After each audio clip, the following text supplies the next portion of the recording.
اپنے مہمانوں کا تعارف کرا دوں. اسٹوڈیوز میں ہمارے ساتھ موجود ہیں صداقت علی عباسی صاحب, پاکستان تحریک انصاف کے member national assembly. Thank you very much for joining us. Sabir Shakir sahab senior تجزیہ کار ہیں. صابر شاکر صاحب بہت شکریہ جوائن کرنے کے لیے. محسن شاہ نواز رانجھا صاحب پاکستان مسلم لیگ نواز کے سینئر رہنما ہیں, member national assembly. Thank you very much for joining اس.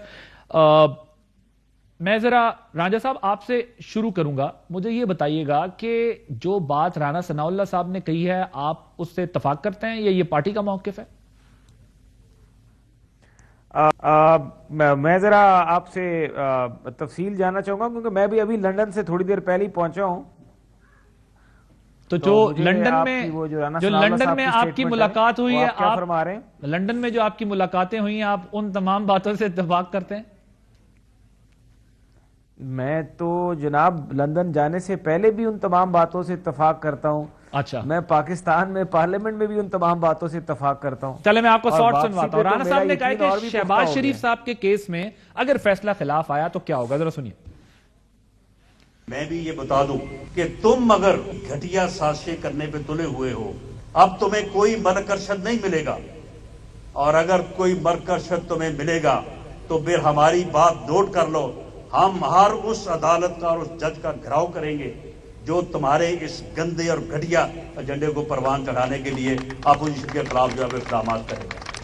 جی رانجھا صاحب, آپ بھی گھراؤ کرنے والوں میں شامل ہوں گے اگر فیصلہ خلاف آتا ہے تو؟ دیکھیے ایک بات میں بتاتا چلوں آپ کو کہ ارشد ملک کا جو کیس ہے وہ پاکستان کی سیاست کو سے ہٹ کے قانونی جو تاریخ ہے ہماری اس میں بھی ایک بدنما داغ ہے. اور جو میاں نواز شریف صاحب کی نااہلی کا فیصلہ ہے اس کو بھی کوئی گولڈ میڈل نہیں ملا. اگر وہ بھی آپ انٹرنیشنلی جا کے کسی عدالت میں رکھ لیں, جس طریقے سے ان کو تاعمر نااہل کیا گیا, وہ بھی کوئی ستارہ جرت نہیں حاصل ہوا جن لوگوں نے یہ فیصلہ کیا.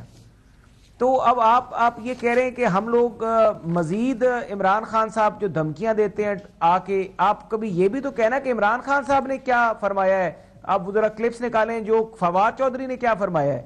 بھائی فواد چودھری اور عمران خان کون ہے جج کو بتانے والا کہ تم نے یہ فیصلہ کرنا ہے 50 دنوں میں, ڈے ٹو ڈے ٹرائل کرو, عدالت میں کیمرہ لگاؤ. ہو آر یو, تمہارا کیا ہے اس کیس میں؟ یہ اگر پروسیکیوشن کا کیس ہے, شہزاد اکبر کو تم نے پہلے پیچھے لگائی رکھا, اس کو نوکری سے کیوں نکلوایا شہزاد اکبر کو؟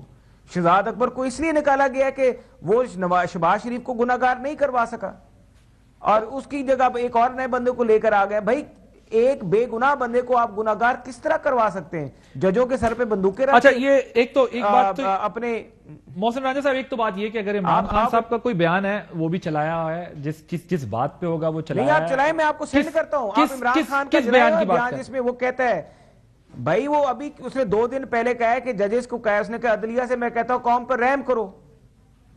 ٹھیک ہے, وہ عدالت شہباز شریف نے 16 ارب روپے کی دیکھیں, وہ تو پورے میڈیا نے چلایا نا, وہ تو پورے پاکستان کے میڈیا نے چلایا ہے. پورے میڈیا نے چلایا ہے, لیکن آپ یہ بھی تو بات کریں نا, آپ رانا ثناء اللہ کا بیان تو چلا رہے ہیں, لیکن ایک وزیر اعظم ملک کا جس کو پتا ہے کہ اس کا مقابلہ اگلی دفعہ ایک شریف خاندان میں جو بندہ نااہل نہیں ہے, اگر وہ بندہ اہل رہتا ہے تو یہ فارغ ہے. اچھا اب 2 باتیں سمجھ لینا. ایک بندے سے خطرہ نہیں ہے. میں آپ کے پہلے سوال کا جواب دیتا ہوں. پہلی بات یہ ہے کہ آپ نے کہا کہ وہ چلائیں, وہ میڈیا پہ 2 دن چلتا رہا ہے. ایک دوسری چیز یہ ہے کہ وہ رحم کی اپیل میں اور گھیراؤ کرنے میں تھوڑا سا فرق ہے.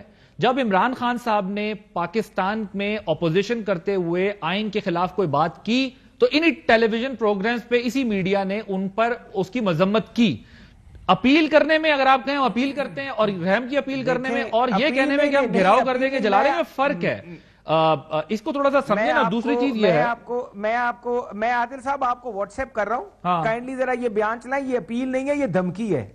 اچھا چلیں, کھلی دھمکی ہے ججز کو جو وزیر اعظم نے لگائی ہے شہباز شریف کو گناہگار کرنے کے لیے. کھلی دھمکی ہے. میں نے پروگرام کے ابتدائیے میں کہا اگر شہباز شریف صاحب کے ساتھ بھی یہ زیادتی ہے, کھلی دھمکی دی ہے. میں کہہ رہا ہوں ان کے ساتھ بھی یہ زیادتی ہے. اگر یہ کیس ڈریگ ہو رہا ہے, اگر انہوں نے کچھ کیا ہے تو اس کا فیصلہ جلدی ہو جانا چاہیے تھا, اس کو ڈریگ نہیں ہونا چاہیے تھا. اور اگر کچھ نہیں کیا, میں آپ کو بتاتا ہوں. سر عادل صاحب ایک بتائیں, ڈریگ کیا ہو رہا ہے؟ ایک بندہ ہے جس کی ابھی قبل از جو ہے گرفتاری ضمانت جو ہے بیل بیفور اریسٹ بو ہوئی ہے, اور بیل بیفور اریسٹ کے وقت ہی عمران خان جو ہے وہ جا کے ٹی وی پہ بیٹھ جاتا ہے, اور ساتھ میں فواد چودھری بھی ٹی وی پہ بیٹھ جاتا ہے, اور دباؤ ڈالنا شروع کر دیتے ہیں ایک ایسے مقدمے میں جس تو بیل میں آپ ریسٹ کا عدلیہ پہ دباؤ جو ہے قانون پی ٹی آئی سے انسپائر ہو کے دینا چاہتے ہیں تاکہ پی ٹی آئی سے آپ لوگ انسپائر ہیں کہ عدلیہ پہ دباؤ ڈالنا چاہتے ہیں. آپ تو بھائی یہ کیا، یہ ان کا وتیرہ کیا ہے؟ دباؤ ڈال کے، ججز کے اوپر پریشر ڈال کے، اداروں کے اوپر پریشر ڈال کے، لوگوں کے اوپر پریشر ڈال کے. میں اس کا جواب لیتا ہوں. تو یہاں تک آگے ان کے اپنے جو اکاؤنٹیبلٹی کے مشیر تھے وہ ان کو چھوڑ کے، وہ کس طرح دودھ کو کالے کو سیاہ کر دیں اور کالے کو سفید کر دیں اور سفید کو کالا کر دیں؟ نہیں ہو سکتا. عباسی صاحب وہ کہتے ہیں جی آپ لوگوں نے بھی جو ہے وہ عدلیہ کو دھمکیاں دی ہیں، اگر ہم نے دی ہیں تو آپ ہمارا چلا رہے ہیں، ان کا بھی چلائیں. آپ لوگوں نے بھی دھمکیاں دی، آپ لوگ بھی عدالت کو دباؤ میں لینے کی کوشش کرتے ہیں. حاضر صاحب بہت شکریہ. آپ کو بڑے خوبصورتی سے محسن شاہ نواز جو وکیل ہیں، رانا ثناء اللہ نے عدالت کو دھمکی دی ہے اور انہوں نے آپ کو گھما کے ہمارے بات پہ لے جا کے اپنی بات کا جواب نہیں دیا. میں نے اس کا جواب اسٹیٹمنٹ ایسا نہ دینا. میں نے ان کو اس کا کاؤنٹر آرگومنٹ دیا ہے کہ کسی کی اپیل کرنے میں اور دھمکی دینے میں فرق ہے. 1 گھنٹے کا پروگرام ہے، یہ کوئی 4 گھنٹے کی ٹرانسمیشن تو نہیں ہے نا کہ اس میں بھی 1 نقطے پہ ہم گھنٹہ گزار لیں. میں نے ان کو کہا ہے کہ اپیل کرنے میں اور دھمکی دینے میں فرق ہے. ایک بات. دوسری بات یہ ہے کہ طاقتور کے لیے یہاں قانون اور رہا ہے اور کمزور کے لیے اور رہا ہے. یہ آرگومنٹ ہے بیسیکلی. میں نے ایسی کوئی بات